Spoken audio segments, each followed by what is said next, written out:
आई, माझ्या नव्या वर्गात खूप मुलं आहेत, पण काही जण वेगळे वाटतात.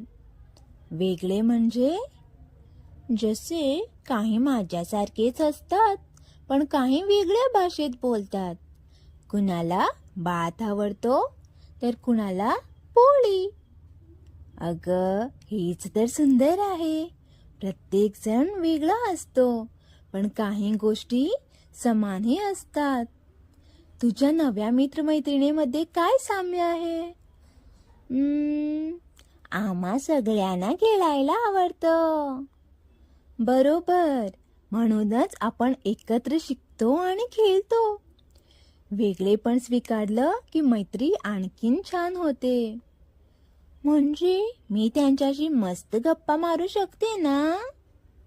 हो. आणि काही अस्वस्थ वाटलं तर सांगायला विसरू नकोस. हो आई, आता मी त्यांच्याशी अजून छान मैत्री करेन.